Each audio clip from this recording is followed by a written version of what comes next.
So I'm very happy to have you all here for this revelation of the Mother Book. I've been talking about doing this since I finished doing the Bhagavad Gita. And I thought I would make some distinctions here about what is the Mother Book and what role it plays with my work versus the Gita. The Bhagavad Gita is a revelation. It really is the song of the Supreme. Reading, writing, or chanting the Gita is a revelatory act that brings something of the nature of the journey to you in a way that builds the pathway, sets the markers. It works not just in the mental. It works in the psychic dimension and in the spiritual dimension. It's not really something your mind can understand. Reading the Gita is, you're reading a mythological story. In the translation of the Gita, it's just a story if you're reading it through your mind. A fable, a stagecraft, an act in an event of the Mahabharata. And this is actually how it's displayed in India. But the real power of the Gita is on a different dimension. So it's not through the mind that it has its greatest effectiveness. It's through this activation of a quality of experience that is tied into our very core spiritual being. So this is the nature of the revelation. Sahaj, could you turn down the air conditioning? It's creating quite a bit of noise. You just turn it off? Yeah, let's just turn it off. But the Mother Book is a handbook. The Mother Book is an applied body of information that is tangible and distinct. It's the nuts and bolts. It comes into the context of what Sri Aurobindo and the Mother were bringing into the collective consciousness, Sri Aurobindo being the source of the Mother Book. The Mother of Pondicherry didn't write the Mother Book. Sri Aurobindo wrote the Mother Book. And it was his recognition after 25 years of people coming and going and coming and going, engaged in this process of bringing this force into the collective consciousness through each person's system, even though each person didn't know necessarily what was happening to them.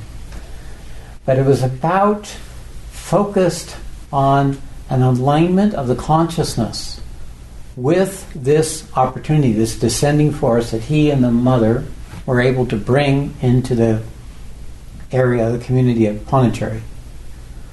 And it was showing people what is the orientation, what is the attitude, what is it that it needs to be understood so that you can move into alignment with this force being able to enter into your system and do the transformation for you. So he called this the Mother's Force. He also called it the Supermental.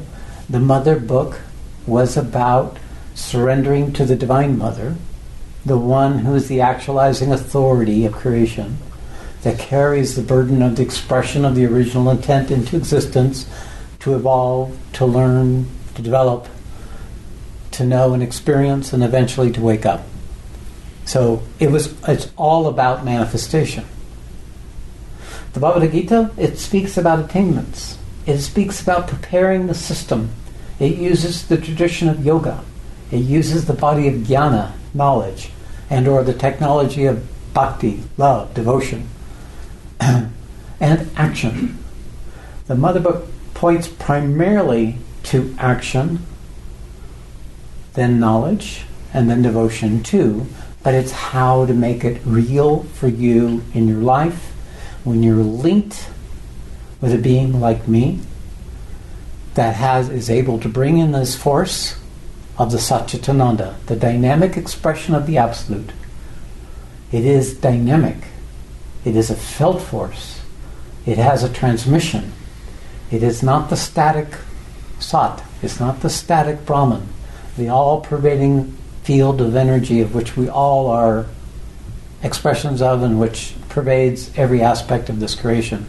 It's from out of this quality of the Sat or the Brahman that the force of Satchitananda can express itself, become, and each of us, each of our human forms can become channels or instruments of this manifesting principle.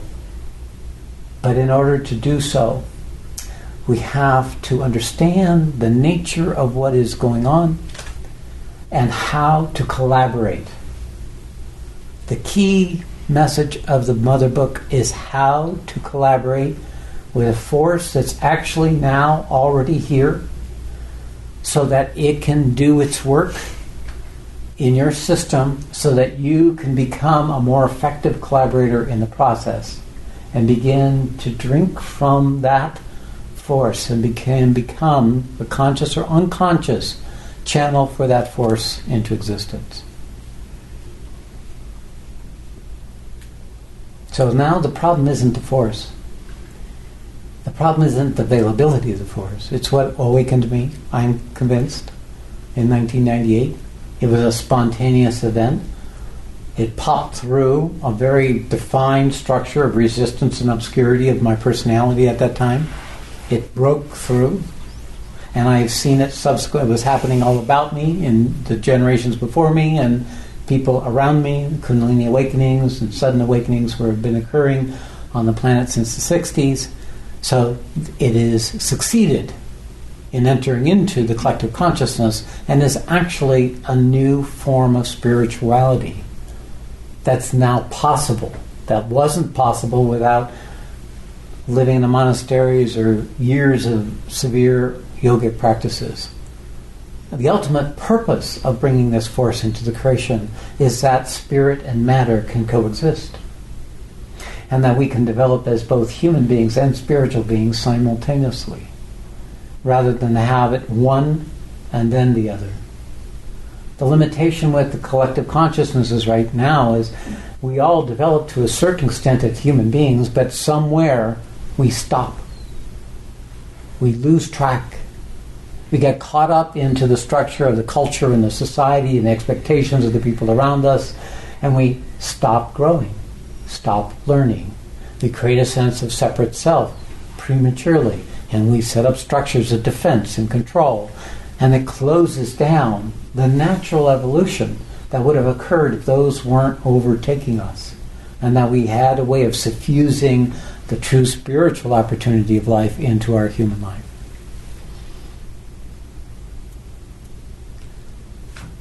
Sri Aurobindo called this integral yoga. That means it includes all that resists and opposes. It recognizes the limitations. It shows a way to move into alignment with this descending force while you live your lives. That's what he was creating, a track. You know, it's like someone who's on going on a hike, like a Pacific Crest Trail. They're going to go from, someplace in the Mojave Desert to Victoria, Canada. So when someone has a goal, when someone has a trek that they're doing, the whole time that they're walking on that trail, meeting their resistance and the obstacles and the problems and the fatigue and the demand, it's on a track. Everything is consistent with their intention to walk the path. Well, every human life is the same thing. This journey is from birth to death. The divine created this opportunity that so no matter what we're living, we could recognize that this is coming to an end, and it had a beginning, and we're somewhere here in the middle of the process. If we can recognize that life is purposeful, We can recognize that the challenges and obstacles, the resistance and the difficulties of normal life is all part of a purposeful process that's not random, not haphazard, that actually can't be stopped. You can cut it short, but you can't stop it. So the nature of the spiritual path in life is really the remembrance that you're on a journey. The remembrance that you're on the journey would make someone whose boots come off and they see the bleeding blisters that the moleskin didn't protect you from for the fifth night in the row, and you're aching and exhausted and exasperated. You keep remembering what your purpose is. So all of this showing up is just part of what needs to be met so that your purpose can be fulfilled. This is not rocket science. This is pointing out the nature of what already is so. Us learning to move into alignment with the purpose of life, which is already so, is one of the basic purposes of the Mother Book.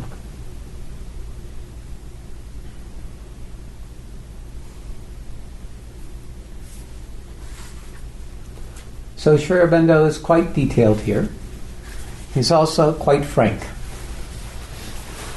about what role we have to play in this process. Because though it seems that we're each personally having to travel this journey, it's actually the divinity in each of us that's traveling the journey through us, as us. And it is the only journey through each one of us. It's not someone else who's doing it for you. It's you traveling it yourself. It is you alone. This is the truth of what allows for this possibility of life, the opportunity of human life, to come to the full integration of our humanity and our divinity. This authority, this true authority that arises from a more core principle of us, which we can call the psychic being or the heart. This is the authority that we wish to bring forward and determine and strengthen so that it can discern what is true and not true and develop and recognize what's in the way and what's obscuring us. Now, it may have an intelligent component. It may have a discriminating ability to see what's obscured in yourself, to recognize when you're transferring onto other people your issues, when you can see yourself going down the rabbit hole and recognizing that you're the source of your own suffering. It is all part of us as the I amness, coming to the authority with our own journey and developing the capacities and skills, the understanding and the correct information needed for that authority to take possession of your normally resistant, obscured, needy, complaining, demanding, expectating ego.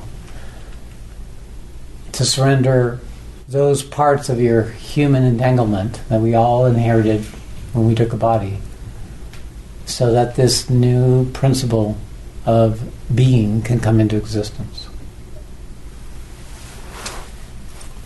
So it's my intent that the revelation of the Mother Book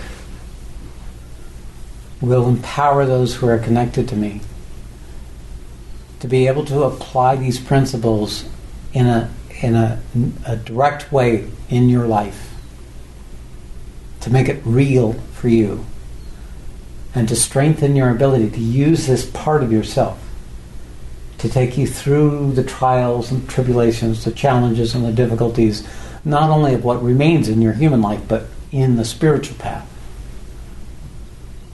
To go as far as possible in the time frame of your journey, so that at your death you will have known that you have done all that can be done. You have accomplished all that needed to be accomplished. You have met all that needed to be met. in the course of your life. To be complete, to be finished, to be resolved, to be an individual expression of the divine intent that is here in the entire creation, striving to manifest itself through every self-aware human being.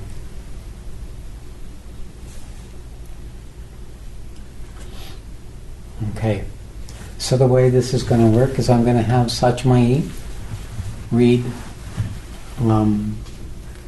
the first two paragraphs, and then I'll comment. There are two powers that alone can effect in their conjunction the great and difficult thing, which is the aim of our endeavor, a fixed and unfailing aspiration that calls from below, and a supreme grace from above that answers. But the supreme grace will act only in the conditions of the light and the truth. It will not act in conditions laid upon it by the falsehood and the ignorance. For if it were to yield to the demands of the falsehood, it would defeat its own purpose. So this sets the preconditions of the Mother Book. The first is what actually allows for the opportunity of human existence to reach its fulfillment, and what's in the way. So almost all of the Mother Book is about what's in the way. Because if we got out of the way, it would happen automatically. So, two powers. The first, a fixed and unfailing aspiration. Now, I will say that fixed and unfailing aspiration is an attainment. Any aspiration is a start point. If you have aspiration, it means you're in touch with something that motivates you other than desire or fear. If aspiration has come, some part of you has opened up to the possibility of what you are, and you're able to receive or be inspired by that possibility, to feel that quality of to aspire, to inhale, to take in, to receive. Without the aspiration, if you're not paying attention, you're just living your normal human life, caught up with your needs and your fears and your wants and your preferences. It can't come in. You're not there. You're not attending. This quality of aspiration is what I look for when I first meet someone, to see the fit between what I bring and who they are and their possibility of the path. If they have aspiration or longing, not enthusiasm, not curiosity, not ambition, not need, but aspiration. Now, it's my experience that the aspiration is coded by all these things. As long as there is some aspiration, then it means that there's a part of them that is in a prayer, that is already in relationship with that which is seeking to manifest itself. It's the clue of their capacity. The greater the aspiration, the greater the capacity. Or I should say, greater the possibility of developing the capacity. Because this is what aspiration does. Aspiration allows us to move forward even when we wouldn't want to. It allows us to persevere when we would want to run. It allows us to go beyond ourselves. Without that quality of aspiration, we're bound by our human limits. We're bound by what we've been able to develop as human beings. We're bound by our fears, our ideas, our hopes, our habits, our obscurities, our unconscious parts, or our subconscious parts that unwittingly are still running us. This is the only glimmer. The aspiration is the glimmer of the possibility of the divinity in a soul that comes to this journey. And I can tell you what it does when the divine principle sees or experiences the aspiration.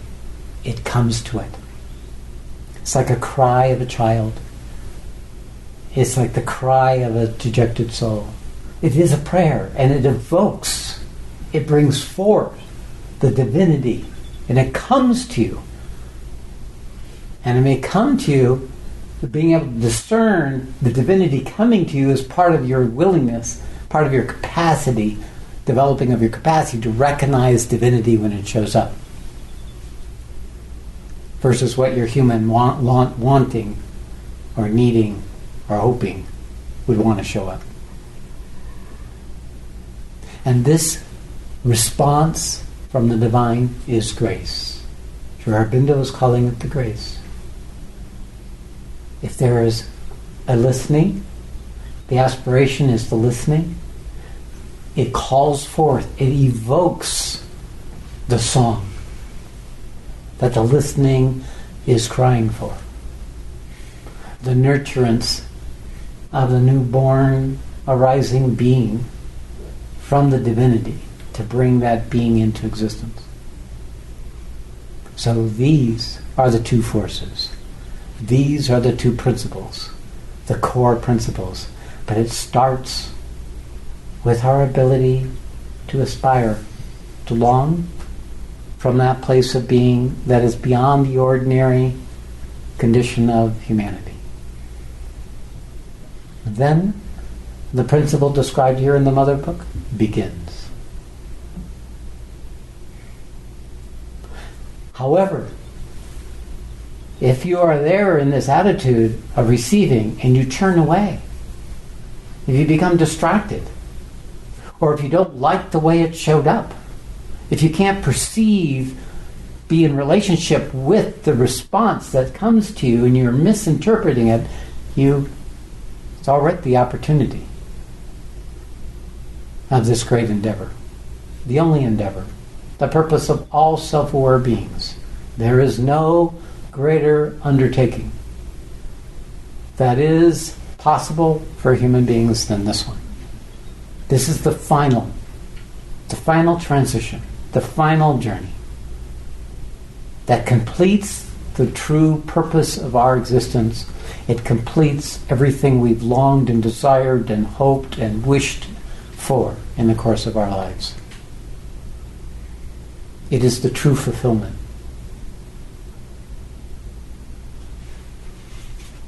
The grace will act only in the conditions of the light and the truth. You have to have this quality of intelligence. You have to recognize that your prayer, you made the prayer. You have to recognize that your aspiration is a prayer. It's like we have to start from right information.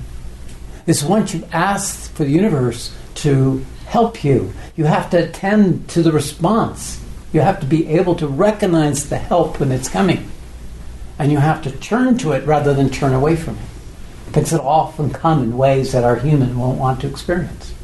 Our human nature will refuse or be repulsed by or be lost in by the distracting characteristics of it, negatively or positively. So, that's the fundamental principle. All right? Let's go on. Just the paragraph? The next paragraph, and I'll let you continue if it feels to. Yes, next paragraph. These are the conditions of the light and truth, the sole conditions under which the highest force will descend, and it is only the very highest supramental force descending from above and opening from below that can victoriously handle the physical nature and annihilate its difficulties. There must be a total and sincere surrender. There must be an exclusive self-opening to the divine power. There must be a constant and integral choice of the truth that is descending, a constant and integral rejection of the falsehood of the mental, vital, and physical powers and appearances that still rule the earth, nature.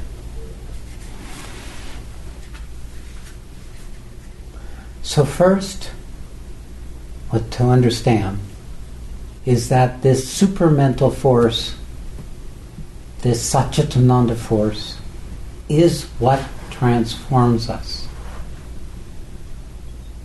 If we can allow it in, if we know how to hold it, if we know how to open to it, if we can tolerate its pressure, then it does the work. We don't do the work. The only work we do is the second part, which is to get out of the way.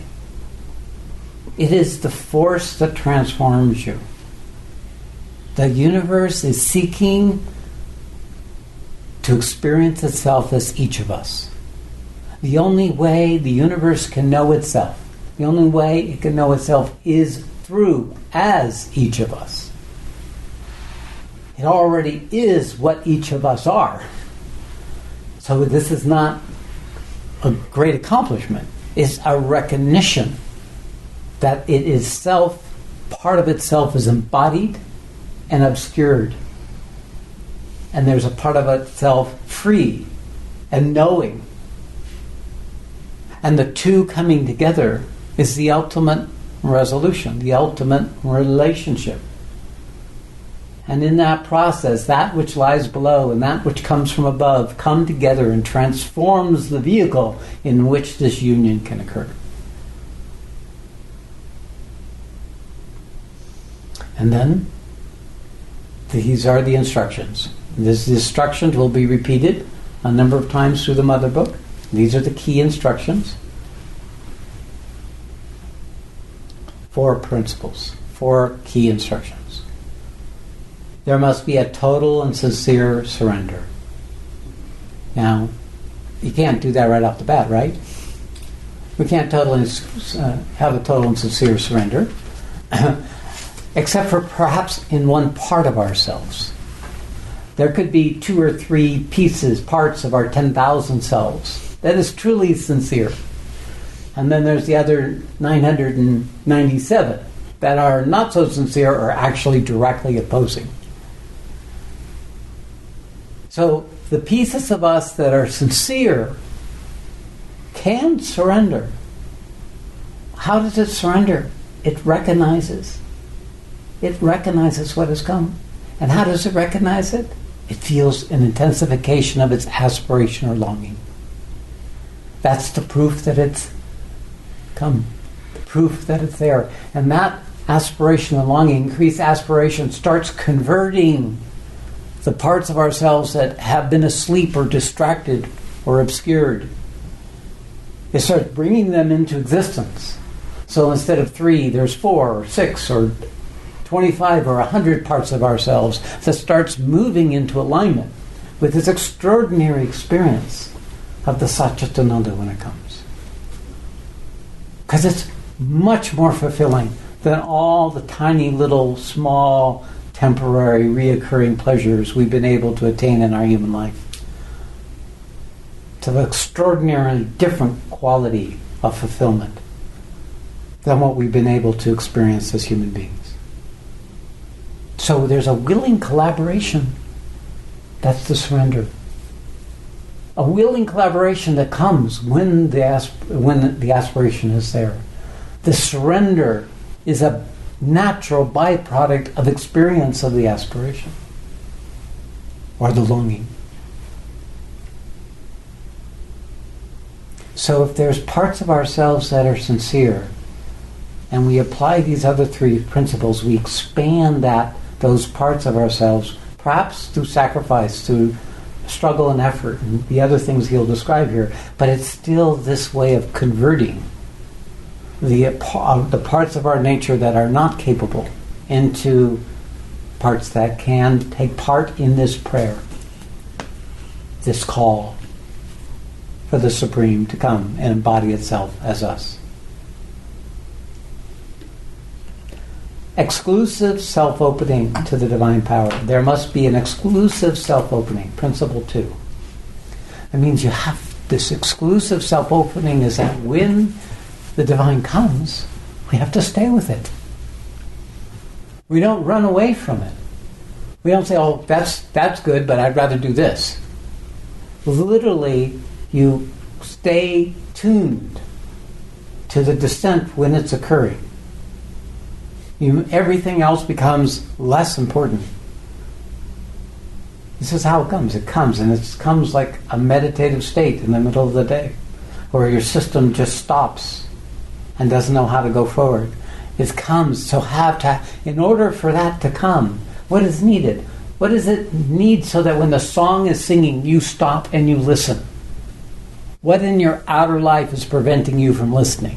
What is distracting you? What have you made more important that prevents you from attending to this experience of the grace when it descends and enlivens, ignites that quality of Satchitananda existence, bliss and a knowingness, awareness in you?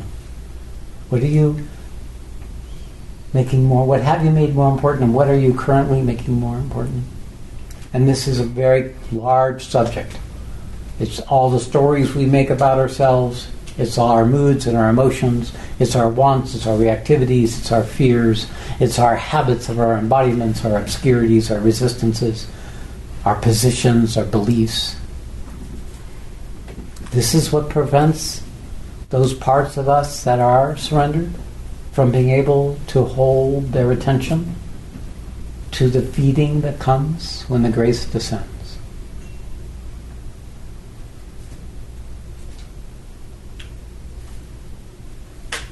There must be a constant and integral choice of the truth that is descending.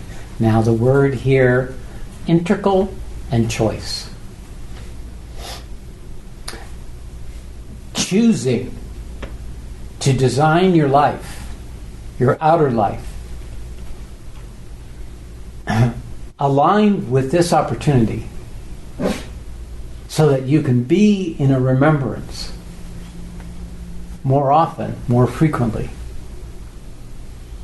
This is an act that comes from the central quality of what I call our true authority, our I amness, that knowingness, that sense of what is true and what's not true, that brings us into collaboration consciously with the opportunity of what this great endeavor is offering us. This ability to choose the truth that is descending. So it takes the capacity to recognize the truth of what is coming, and it takes the capacity to be able to mobilize the parts of our person that can collaborate with that descending force. Choosing truth that is descending. And then the third point, a constant and integral rejection of the falsehood of the mind, of the vital and the physical, and of the outer life that prevent us from knowing or being in relationship with the descending truth. This choosing to reject the parts of ourselves that are not aligned, where the 7 go into battle with the 997 that are not aligned, to convert them, to destroy them if necessary, to throw them out, in order to create more room for that capacity to know truth and to move aligned with truth in yourself and in your life. This is discrimination in the Bhagavad Gita. This is the ability to discern what's really important, what's really true. What is truth? It's what's really important. The more your values, the more what you've made priorities are aligned with this process, the more you're able to choose and to reject truth and untruth. You do this. The force can't do it without you doing your part. If you're not doing your part, you will talk about this later, then you cannot expect this grace to do it for you. There are too many layers of obscurity that go way beyond just our surface personalities that have to be met. There has to be this development of this dynamic and vigorous rejections of those parts of ourselves we're still habituated to, addicted to pry out our identity and our attachment and our desire that's associated with those structures that keep us in place. What he called the falsehood of the mental, vital, and physical powers and appearances that still rule the earth nature. The surrender must be total and seize all the parts of the being. It is not enough that the psychic should respond and the higher mental accept, or even the inner vital submit and the inner physical consciousness feel the influence.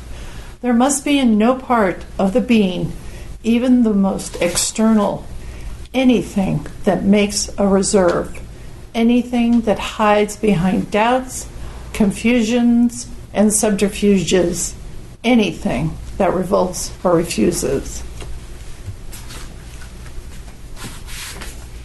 I love this part. He's really calling it. He's really kind of putting up the challenge, setting up the banner, saying, hey, this is what is the task. You're not going to be able to do this by yourself. If it wasn't for the aspiration, if you do not keep churning to the grace that's coming, then you're not going to have the strength to take it this far. It's an incremental process. Of course, the surrender must be total and seize all parts of the being. Of course, you can't do that right off the bat. There's no way. You're going to be lucky if you have one part of you that can collaborate to be surrendered. It's probably kind of like a reluctant willingness, maybe. If you get a little reluctant willingness, if it's comfortable, it's good, it doesn't interfere with my TV program, yeah, I'll surrender.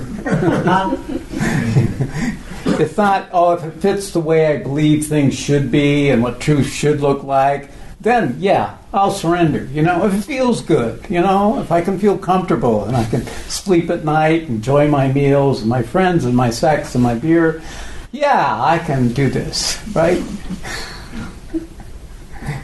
You can't put conditions on this. This process of converting the habitual obscurities that we've lived all our lives, making them ours, making it mine,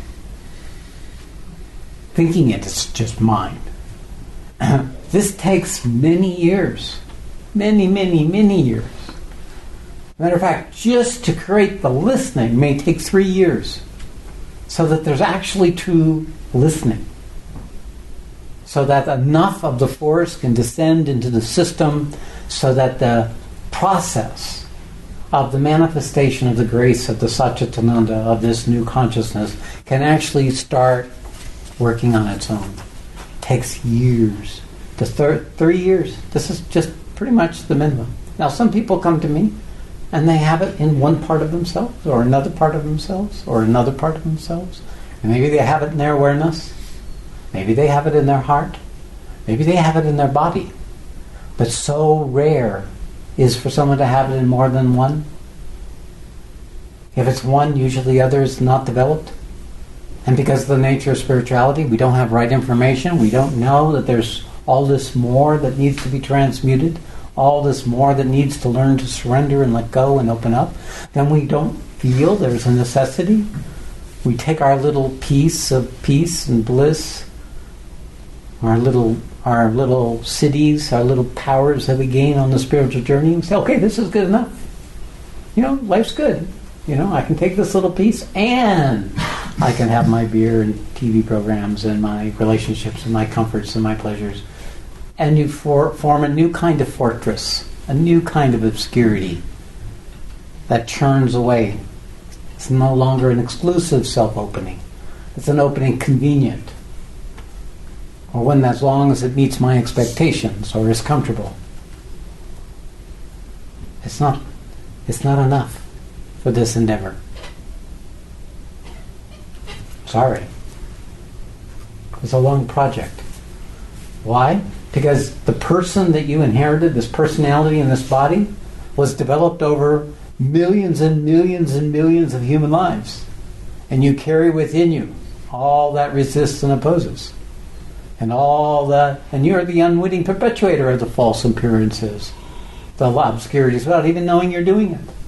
We're all unwitting instruments of this ignorance that we are all born into, of this collective error that we all carry a part of.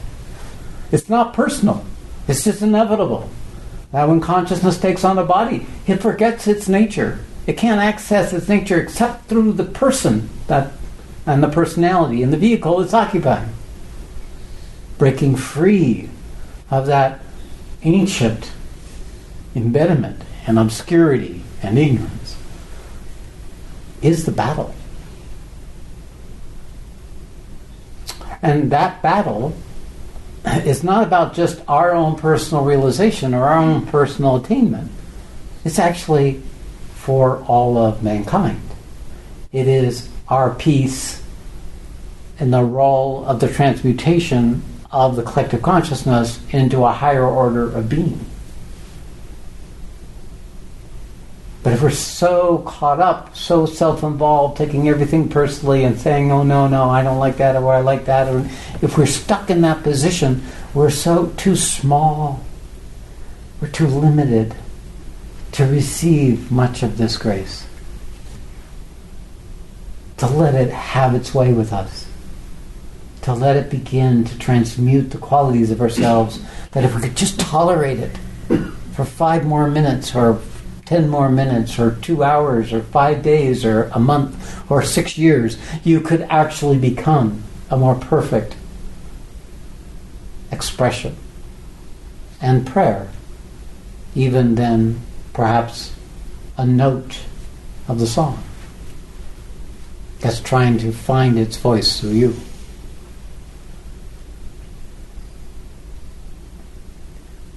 So this is, I call, right information. What happens is when you begin to have portions of yourself surrendered to this grace, when you get into the habit, when you develop a habit of opening yourself up to this grace, and the aspiration starts burning. The aspiration starts burning the obscurities. It starts burning what separates you from the body of information that you would need to know in order to surrender more fully, in order to know what to reject versus what to accept, to know when to act and when not to act. It's the aspiration, it's that quality of the divinity in us that starts awakening that can do this journey. We, the human person, cannot do this journey. We will just unwittingly keep perpetuating the obscurity and the resistances and the obstacles. So knowing the nature of what the challenge is before you, and that it's not time to hang out and hide out, but rather to keep bringing forward what are that in your life that is currently obscuring you or causing resistance, or that is fighting and battling with this emerging possibility in you, and to convert these unsurrendered parts into compatriots, into allies.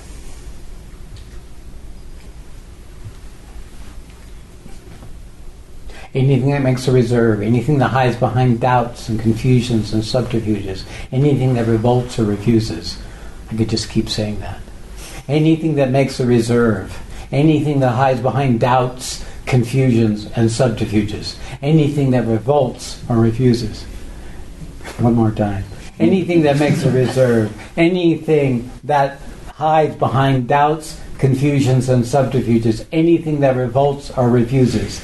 So, what you can know about these, if you have reserve, if you have doubts, if you are feeling confusion, or if you're developing strategies so that you can avoid this whole conversation, or anything that revolts or refuses, those are the parts of yourself that are still in battle, contradicting, fighting this transmutation, this transformation. Those parts have turned away from the grace and will keep having you turn away unwittingly until you can see them in yourself as for what they are.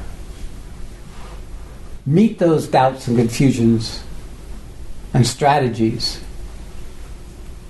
justifications and rationalizations like how not to change. These are subterfuges. Everybody around me is perfectly fine where they are. Why can't I just be like them? Oh, I'm fine. I've got my wonderful meditations. This is enough. I don't need any more. There's so many parts of ourselves that is not in alignment with this process. Beginning to recognize that the negativity, the resistance and the obscurities, the revolts and the rebellions are all expressions of the very thing that you need to be rejecting, you need to be dismantling, you need to be throwing out and not believing and taking actions on. If part of the being surrenders, but another part reserves itself, follows its own way, or makes its own conditions, then each time that happens, you are yourself pushing the divine grace away from you. If behind your devotion and surrender, you make a cover for your desires, egoistic demands, and vital insistences, if you put these things in place of the true aspiration, or mix them with it, and try to impose them on the divine Shakti, then it is idle to invoke the divine grace to transform you. Go ahead, read one more. If you open yourself on one side or in one part to the truth, and on another side are constantly opening the gates to hostile forces, it is vain to expect that the divine grace will abide with you. You must keep the temple clean if you wish to install there the living presence.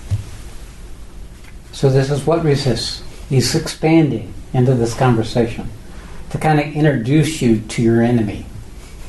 Right? So it's like when Arjuna was on the battlefield and he looked at all the Kauravas, all his family members. That was when he first began the Gita. That's when he first began to see the scope of what there was before him, the 16 million, the 8 million that lied on the other side of the battlefield. It's intimidating. It can be overwhelming. But you need to be looking.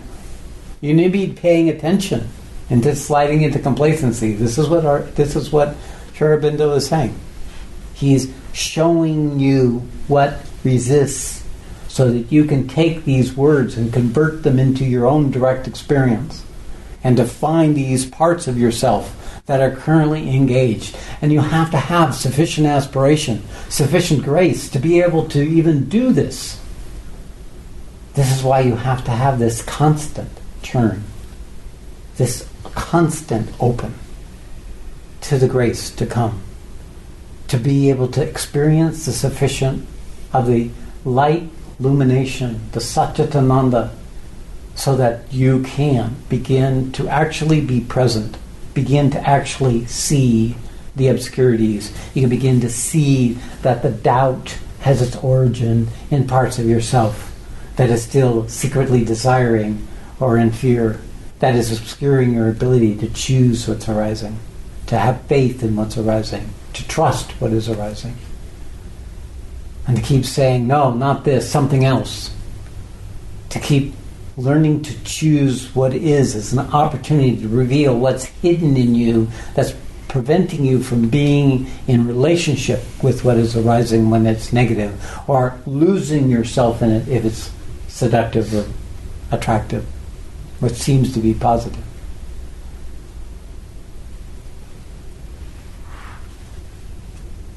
So you've got to find those parts of yourselves that are saying, oh no, you don't have to listen to this. No, this isn't applicable. This isn't applicable to me. Or maybe I don't even want to be here. I'll just go into this lovely energetic field and I'll bypass the whole conversation. And I don't even have to pay attention to what's being said. Yes, go back to sleep. All's good. Go back to sleep. That's what they are. And you've made them your friends. You've made them your rationalizations and justification. They've been able to make you comfortable. They've been able to obscure you from the things you know you should be doing. They're the things that don't even have you come to the point where you can recognize that there is something you need to do to be true to yourself that you're not doing, and you're hiding out in this serene song, this siren song that's calling you into your lesser states, the more comfortable states, the more obscured states. Or perhaps there's something else. Perhaps behind it is resentment or anger. There could be this passion or frustration. Then it's quite angry.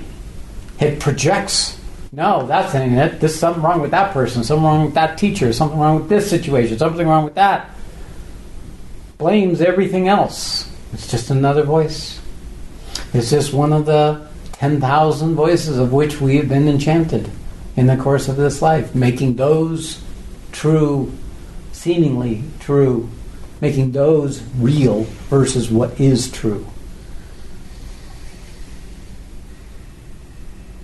Good. You're getting something of the task that's before you, and before all of us.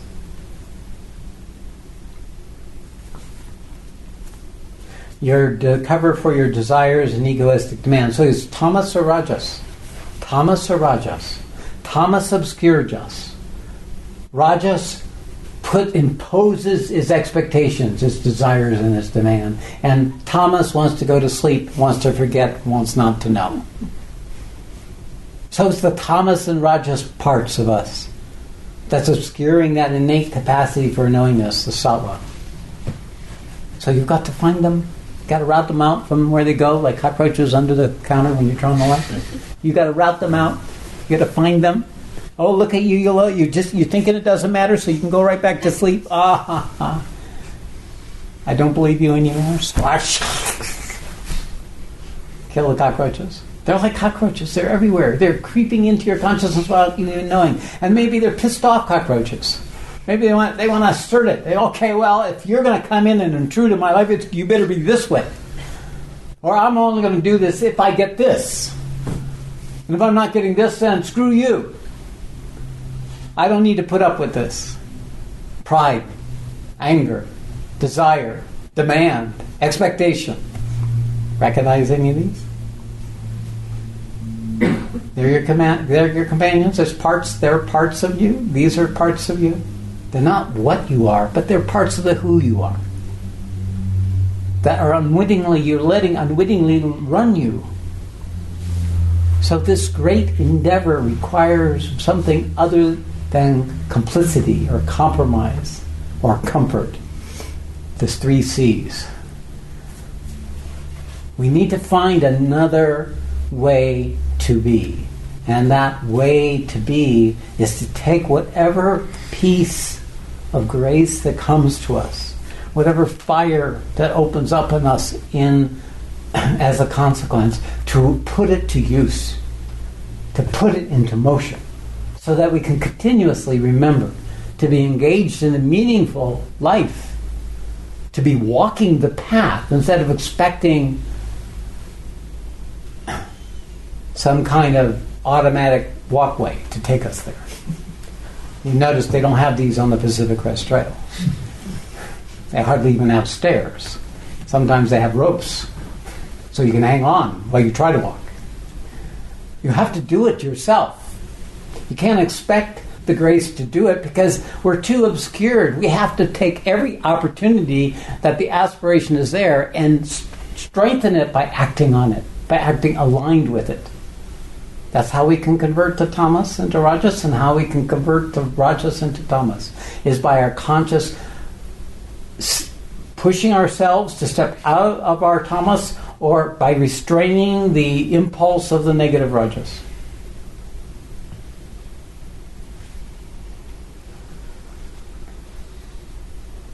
And, he says here,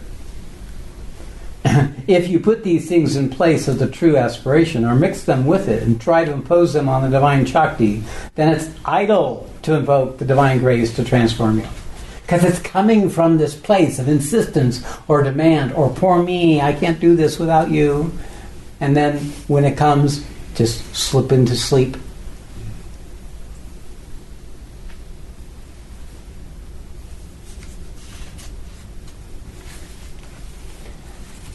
reject too the false and indolent expectation of divine power will do even the surrender for you? This is the child. Oop, that's too soon, huh? Where did that come from? It was what was meant to be. The bottom line of it is this is growing up. It's like you're growing up. I mean, most human beings stop somewhere in their childhood. You know, they stop where they're constantly wanting mommy or daddy or people to do it for them, or they stop where they're stuck in this place of fear or resistance or rebellion. And we stop in our early adulthood, or we stop when we get stuck in our job or our obligations and duties and responsibilities, and we become obscured and constantly trying to compensate for how miserable our lives are. We stop. So we can't stop on this journey because you actually are in charge of turning your antenna to the grace. You're the one who makes the prayer. You just need to remember to make the prayer. You just need to keep churning to the grace, which will give you the force, the clarity, the aliveness, and the love, and the capacity to meet these parts of yourself that up to now you did not alone be able to meet. You weren't alone able to meet. Another strategy is you open yourself on one part to the truth, and another part constantly opening the gates to the hostile forces. So, the wishing for, that's a really attractive guy, or that's a really attractive girl, or that's a really attractive opportunity. This making these things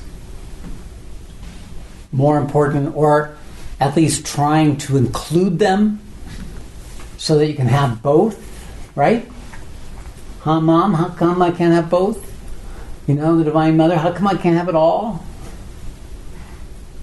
Sri Aurobindo says, no, you can't have it all, not at this stage. You have to be constantly aware of those parts of you that still want it like it was, that still want it like it's been, that's still hanging on to something that is old and past that you unwittingly are constantly creating. And then when shit happens, and if you do this and you go down the rabbit hole, the negative thought or the rejection or the anger, the resentment, and you follow that out, and then suddenly there's no grace and it sucks and it's shit and everybody else is shit and the teacher's shit and why should I be here shit, and then you wonder who to blame. So he's saying, you're to blame. You're to blame because you turned away. You turned away from your job, your responsibility in this process, which is to aspire, to turn to keep your attention on the divine. And in time, you'll learn that the divine, that grace that comes and becomes part of what you are, is exactly what transforms you, takes you out of your little you into an extraordinarily different type of you than you've been able to know before. But if you don't, then you have to take responsibility for the consequences. Now, of course, you won't. You'll justify and rationalize and blame and confuse, but that's what he's saying. You must keep the temple clean if you wish to install there the living presence. So if you're addicted to your life, if you're an addict to your mood, if you're an addict to your feeling, if you're an addict to your beliefs or your position, then the nature of your addiction is you've got to quit drinking of that. You have to quit feeding those things in yourself. You have to reject them. You have to throw them out. You have to keep the temple clean. It's a constant practice, by the way, because it's always crapping out. It's like an open temple, right? There's the temple and there's 16 pillars. The whole world comes in and out. All kinds of crud blows in, and there's all kinds of insects, and there's all kinds of dirt and filth and pollution that comes in. And if you're not constantly cleaning the temple, it just becomes a way to collect more dirt. It becomes your sacred ego, your temple to their I am me story, be it good, positive, or negative.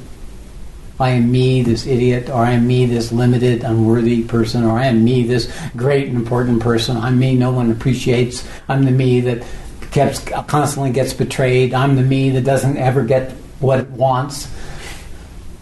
That becomes your temple. That's then who you unwittingly worship. You have to keep cleaning it out. Okay.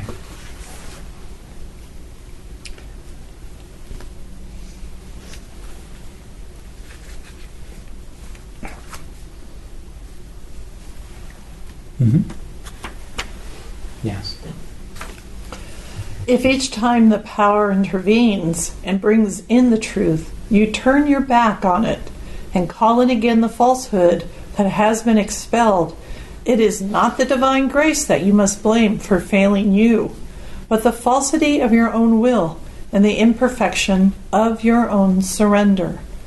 If you call for the truth and yet something in you chooses what is false, ignorant, and undivine, or even simply as unwilling to reject it altogether, then always you will be open to attack, and the grace will recede from you.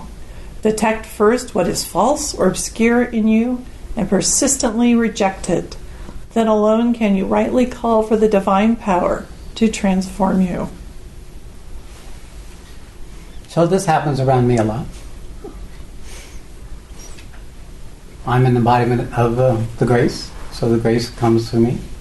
So, and because it's an endless flow, a lot of people can do this and not experience the consequences. But in fact, there are consequences.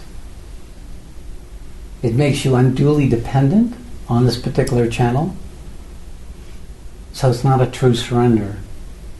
It's just a feeding. A feeding that keeps you in an infantile state, in a childlike state. Or perhaps it sets you into a struggle, a battle between dependency and independency.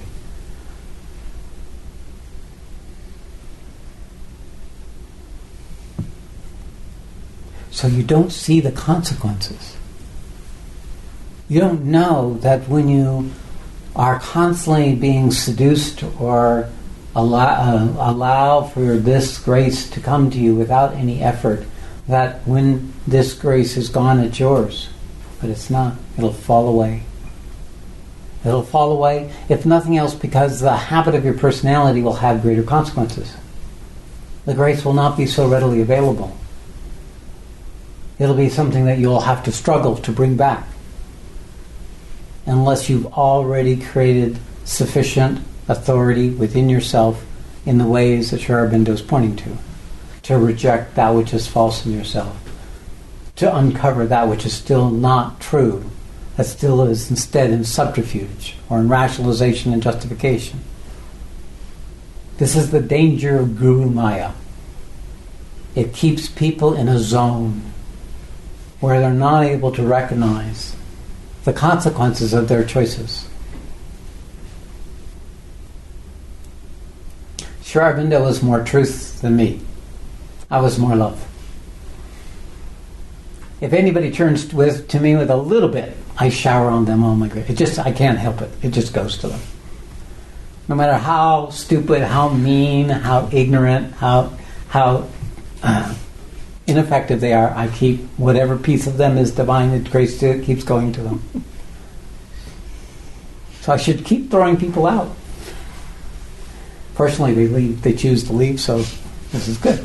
Because then they can get to consequences. They can get to discovering their own authority in what works and doesn't work on this journey. And they can learn what matters and doesn't matter. If you're with me long enough to be able to get a sense, to have sufficient clarity, to know the nature of the work, then coming out of this environment is often at least as useful as being in this environment. Except for those who are right next to me, who I torture endlessly. Then they don't need to be anyplace else. Because I'll give them constant opportunity to experience the consequences of what's left in them. Thank you very much.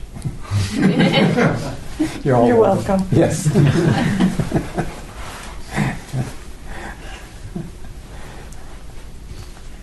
So you'll do it yourself, or you'll do it by surrendering yourself to the opportunity to push yourself beyond yourself. So I met somebody I haven't seen for about a year and a half. Very independent woman. So independent that I couldn't have her live in the community. Very irascible quality of her nature was causing her a great deal of suffering, but it was also perpetuating the suffering without her knowing it. So I had her always live on the fringes. And what I noticed is that she would keep coming to her own authority to some extent. And usually when she came to authority, she told me everything that was wrong with me, everything that I needed to do different, everything that wasn't, I was in the way of. It was really great, I would just get it all. It was all transference, but some truth in there always. My love is what allows my unruly children to still be part of the family in whatever way they can be, without disturbing the rest of the family unnecessarily. But what she is in her own authority. I'm going to say that. And what she was absolutely aware that she was on a journey. Nothing else mattered. She was so much suffering because she was not yet with God, that every step of the journey was a recognition of what was obscuring, what was preventing her from making progress on the journey. She never stopped throwing self in the cauldron. And I saw two transitions. I saw one transition about a year ago, and now yesterday I saw another transition that's just extraordinary. And she's in her own authority now, true authority. The percentage of the ratio of the unruly parts and those parts that are collaborating is now that the parts that are collaborating are winning. And it was as if I was talking to myself. This is a tricky thing. What is the relationship between being supported and doing it yourself?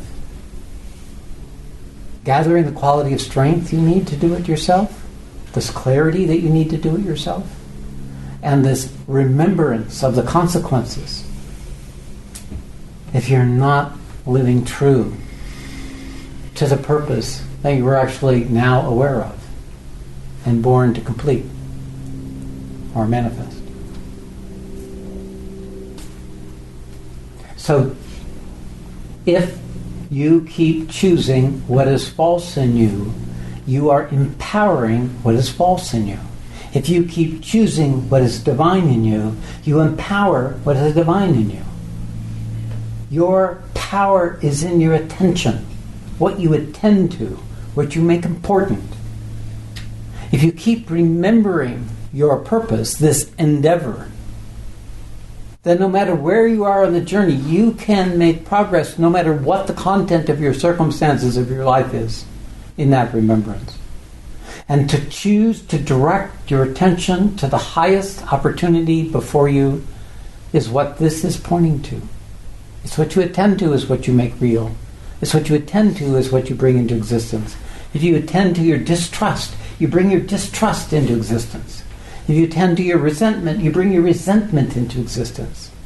If you attend to your love and your compassion, your love and compassion come into existence. If you attend to your victim story, your victim story comes into existence. If you attend to your frustration and your resentment for the world not appreciating who you are, then you bring your ego, your Rajas ego, into existence. It's what you attend to. The power of the nature of what you are is this power that brings into existence you and the world about you.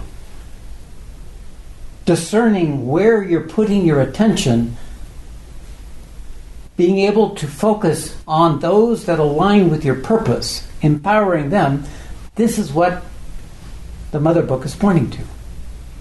It's a very empowering set of instructions here. It's calling you up to the authority that you are, to the truth of you. He's not trying to make this impossible or difficult, but he's speaking to the highest part of you.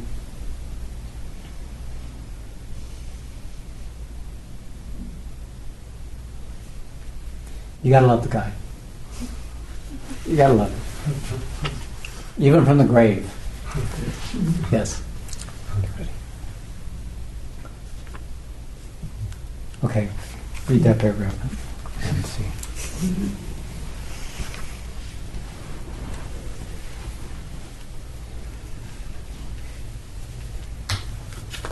Do not imagine that truth and falsehood, light and darkness, surrender and selfishness can be allowed to dwell together in the house consecrated to the divine. The transformation must be integral, and integral, therefore, the rejection of all that withstands it.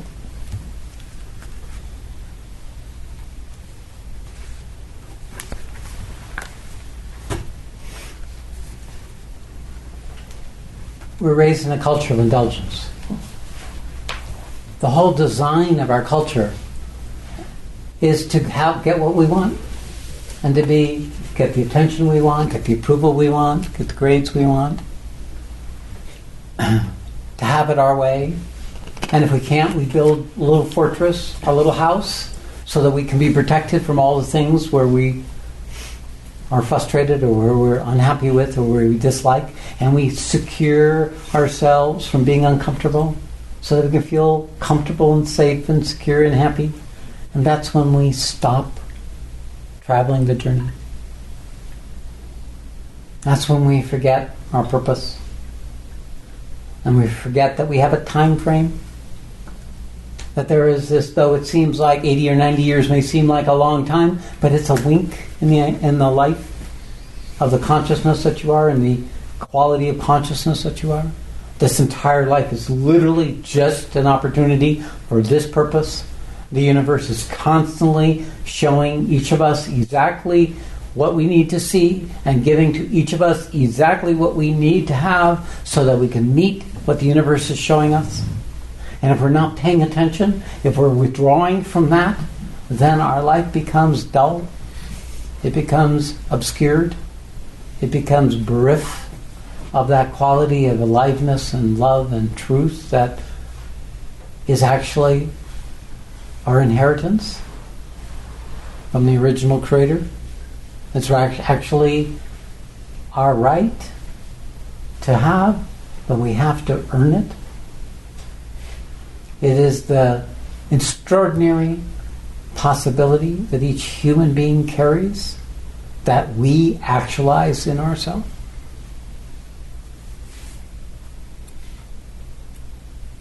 So our indulgence weakens us. We're weak in this area of awareness and personal discipline and discernment. We're really good on rationalizations and justifications. We're really good on explanations. We're really good at going out and getting resources and other people to comply with our perspective or our point of view. We can bring in our lawyers and our consultants and explain and justify why we can stay where we are and not change until we're buried by our rationalizations and justifications and those habits that put us to sleep or tranquilize us from the opportunity that life is.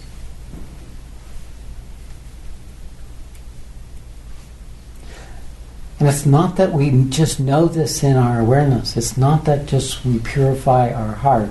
It's not just that we purify our bodies. We have to purify all three. It has to be integral. It has to be integral for it to be lived.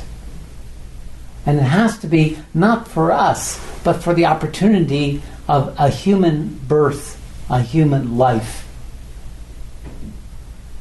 It's the reason we were born. And when we live aligned with that opportunity, our life keeps growing, expanding, becoming truer, more capable.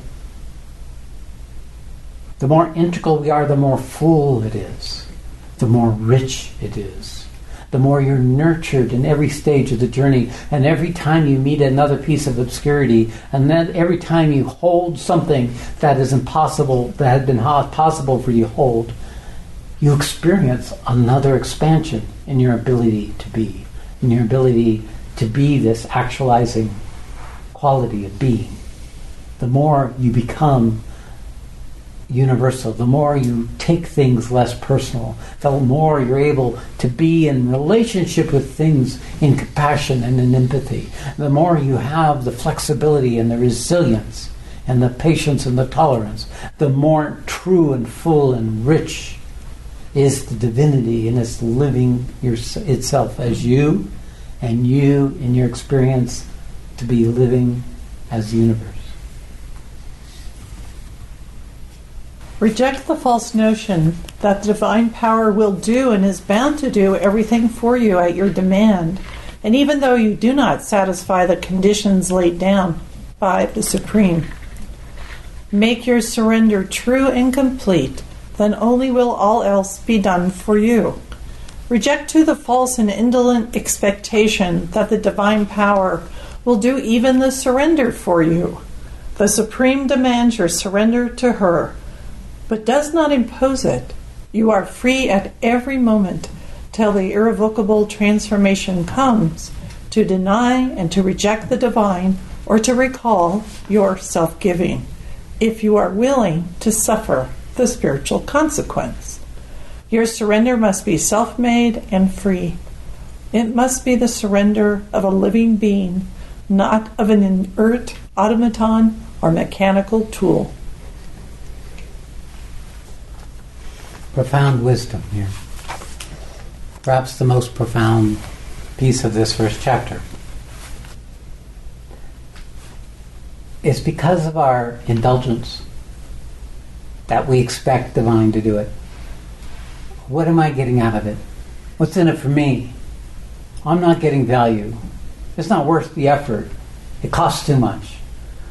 Or I'm not getting a payoff. This is what the ego do. The ego always is a cost-benefit calculation. Okay, I'll make the sacrifice if I get this. And if I don't get this, then I don't want to play. I'm not going to do it. We've been spoiled.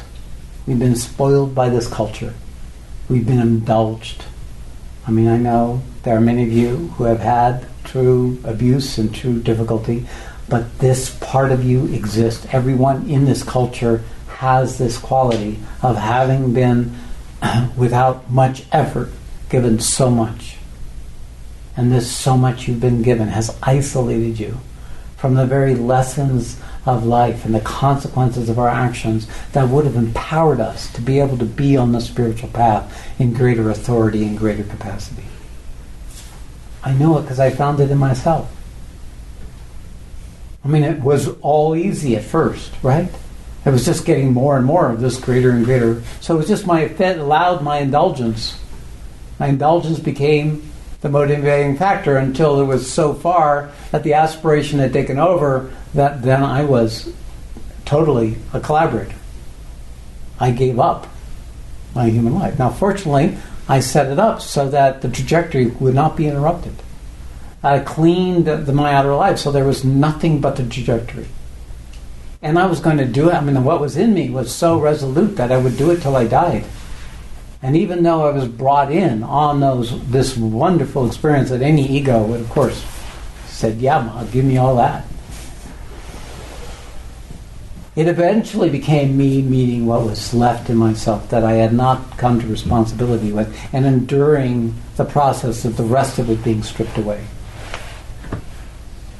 Inevitably, if it's easy at first, call it happiness in the beginning, it becomes poison at the end. And if it's poison at the beginning, it'll be happiness in the end. So all of you who are miserable with me, you got the best part of the deal. You just have to hang in there for the miserable part. Just hang in for the miserable part, because the misery is bringing forward the capacity for the true happiness that will then take over the process. And it will be a spontaneous unfolding. This has happened again and again and again. And the nice thing about people who are miserable, they can't go hide out. They're pretty much miserable wherever they go. Damn.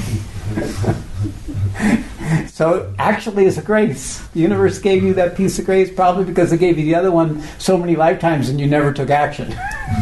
You just stayed in the monastery and harvested the garden and overate and, did all the ceremonies with no meaning and purpose and spent 2 or 3 lifetimes like that, and the universe says, okay, enough, we're kicking you out of the house, out of the playpen, and from now on you get to be miserable until you come to your authority. So it's a multi-lifetime project. So wherever you are, it's just one piece of the journey you had to travel up to now.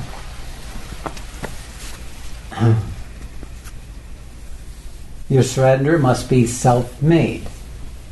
Now, we create our surrender. Now, first, we develop the capacity to create our surrender through sacrifice. Sacrifice means, I don't want to do it, but I'll do it anyway. Or, I don't want to let go, but I'll let go anyway.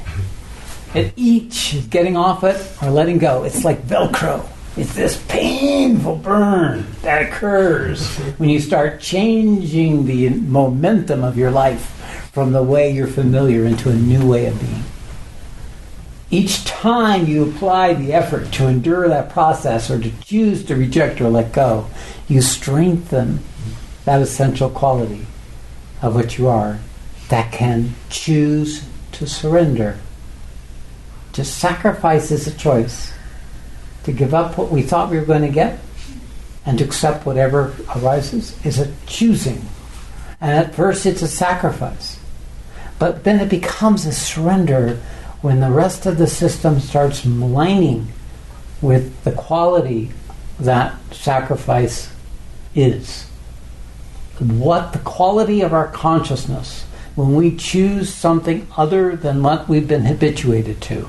That quality of being that applies that effort, whatever way it may be, that is what aligns, that is the truth itself, and aligns with that truth, so that we can actually have choice, rather than be run by our habit or run by our inclinations that we've unwittingly been fitting through the course of our life. We then have choice not to let them run us.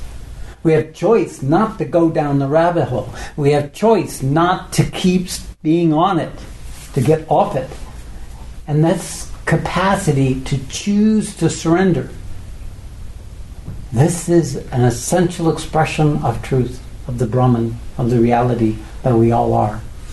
And the more it can create surrender out of non-surrender. That's where you're creating it from, right? Surrender, to choose to surrender, you mean you're making it up out of nothing in the moment of that choice. You're throwing yourself forward when you can't walk another step. This creation is the true and dynamic surrender. This creating of the surrender, a glad and strong and helpful submission, is demanded to the working of the divine force. I'm jumping ahead. I'll let you read it. I'm sorry. I can almost help myself.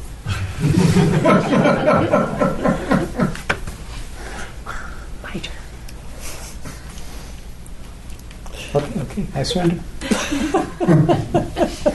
We're demonstrating.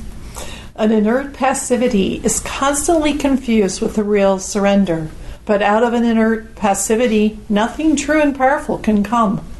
It is the inert passivity of physical nature that leaves it at the mercy of every obscure or undivine influence.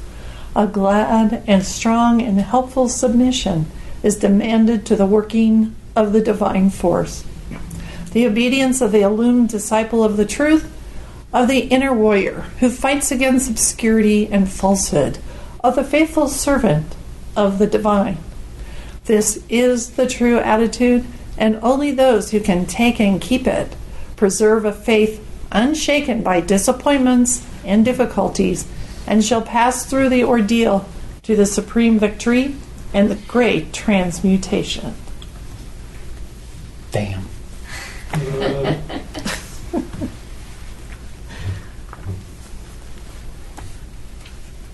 It's an attitude. An attitude that we create, not an attitude that we were born in. It's not the attitude that we inherited, that we took on. The world's a dangerous place, I'm not good enough, you're not good enough, I'm never going to get what I want, this sucks, this teacher probably also sucks, this is not the right opportunity, it's another opportunity. It's an attitude. It is a frame of reference, creating a positive attitude out of that negativity, that habit that we inherited and unwittingly have been consenting to keep running us, is what this is pointing to. It's pointing to this power to choose to create a relationship with existence in a way that you have not been capable of before. Now, of course, this ability to choose out of nothing doesn't come right off the bat. We really have to get out of the habit of our indulgence and our wants and our needs and our story making. We have to gather some strength to begin to start sacrificing, letting go, releasing the negative story, the negative orientations, or the needs and the demands that have been the strategies by which we've been able to live in life and imagine, get what we want, which always proves to be dissatisfying, but which we never remember is dissatisfying. We think if we could just express what it is that we have to say, then we'll feel better. But actually, when we express the negativity, we unwittingly feed the negativity, so next time it comes up, it's just as real or more real. And once we allow our actions to be shaped by the programming, we more than bring it into existence, we collaborate it with it coming into existence. Every time we express our anger, we're not solving anything. We're simply creating the inclination for anger in the future. Yes, after you express it, then it quiets. But it's just waiting for this next feeding. And it always wants more. It will never stop. It will start tantruming. It will start destroying things. It will start creating havoc because its only payoff is poison.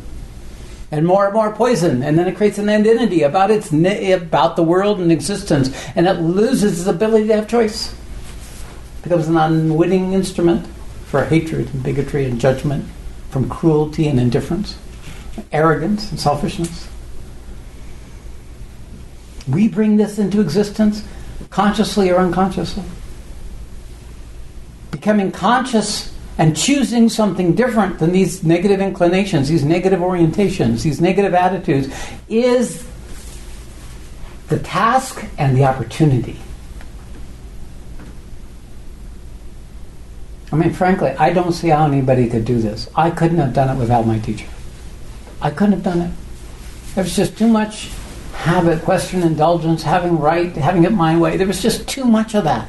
And even though I had aligned my circumstances that I was stuck in that cauldron because I couldn't trust myself, I basically chained myself to that ashram in India. I did not give myself a chance because I couldn't trust myself at that stage. And I was right. So we create something out of nothing. We create love out of nothing. And by the way, that's the great first step.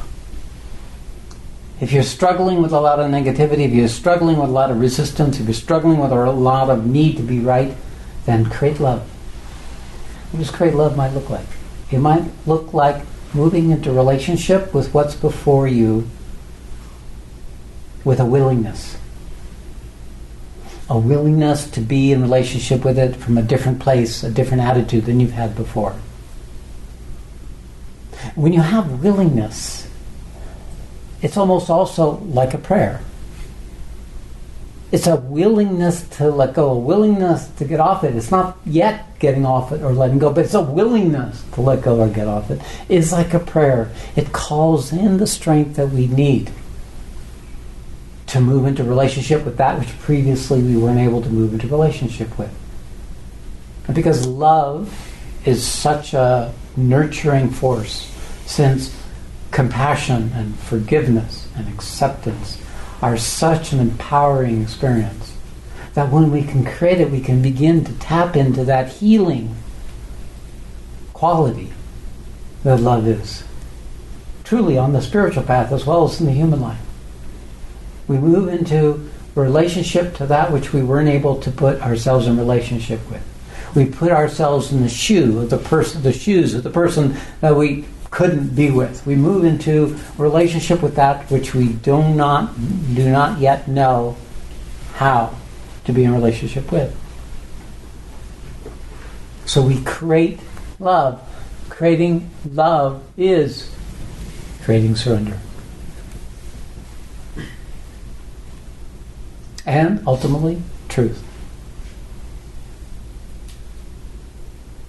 So until we have the strength, until we have the discernment, until we have sufficient mastery, authority over ourselves, you need help. You do need a guru, a realized being, a perfect master, whatever the word, so that you can gather the strength. And the advantage of this is the amount of time it takes is reduced. The amount of error that could occur is reduced. The ability to discern is there so that you don't keep choosing what has been choosing you your whole life without you knowing it. This is what makes it possible. So that possibly it could be this great endeavor could be completed in this life. And the quality of that experience is more and more the grace. More and more Satchitananda. More and more the quality of this new consciousness, of the divinity being able to become you. And I'll tell you what that feels like. It's like you move and touch with the magnificence of what you are, not the who you are. You find within yourself something you bow to when it shows itself. Something you know is sacred. And this sacredness becomes who you worship. The Lord of all your sacrifices. And then when that's there, the divine is here, you no longer need the grace, you are the grace. And that's the successful outcome of this endeavor. Okay, so that's revelation for this talk. So this will be videotaped and recorded, and we will post this on the website. This will be made available freely, at least on the website. Okay, let's finish with a meditation.